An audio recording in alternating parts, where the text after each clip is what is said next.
even for recreational, because again of that noble purpose of sports. Thank you, Bill. Mayor. If I may, Sir Bill, no? In addition kay NSH Executive Director, yan din sir yung problema ko before sa Pasig. Kasi agricultural city nga kasi kami, wala ka talagang makikita na very city na sugarcane, palay. Kasi, pero yung ginawa natin, hindi lang kasi seasonal yung sporting events eh. Ginawa pong parang every 2 months may event. So parang naging condition na yun sa tao. Yung, ngayon yan, halos every month eh. So it's a mind conditioning na ano na naman sa sunod.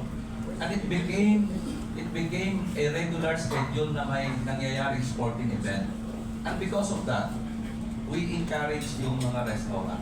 Kasi kung seasonal yung laro, wala talaga magtatayo ng restaurant.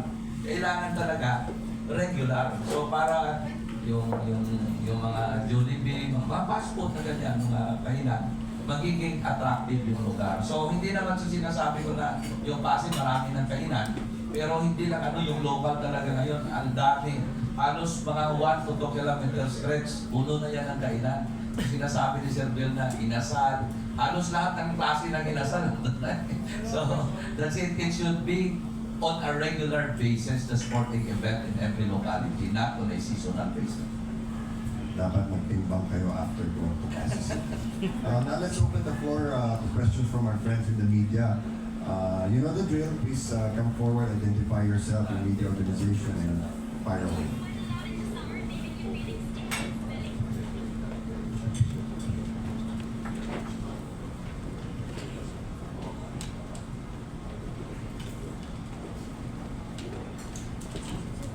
Good morning. I'm Joey Villar from the Philippine Star. I'm just curious about Chairman's earlier statement about amending the PSC law. Specifically po, Chairman, ano po yung gusto niyo mangyari dun sa PSC law na ma-amend? Is it leading to policing or welcoming the professional more to the amateurism PSC? Actually, I just have to explain this very well. It is not my idea. I am just, as I've said, look at what is happening in the Olympics. Since 30 years ago, they allow professionals.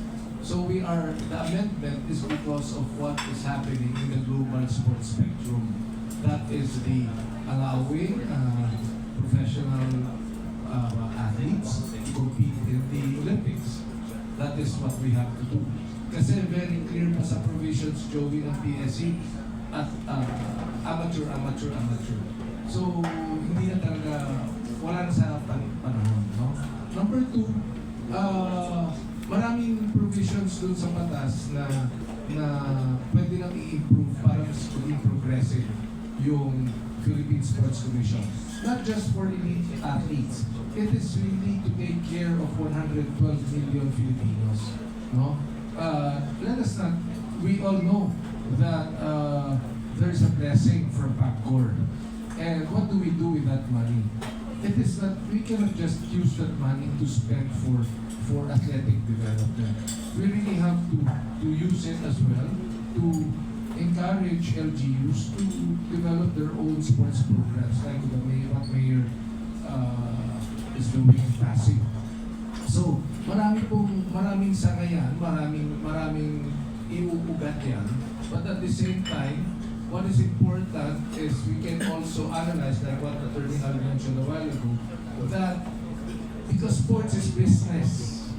Sports is business. It is a very big global business. PSC should harness that. PSC should take advantage of that. PSC must also generate money so that there is recurring income every year so that we can take care of our athletes and improve our facilities. So, that framework, Joey, the PSC framework, the amendment, pinag-aaralan natin yan even in terms of PSC's relationship with DILG so that, Mayor will like this. For example, if a city is doing well in sports, they also have a high grade in DILG, in in the grading system of Yeah, the SGLG. SGLG. Kasi ngayon wala eh. Number 2, yung support nila to the Batang Pinoy and support to the palarong pambansa. Di ba? And the connection between TSC and DepEd. So all encompassing, Joey.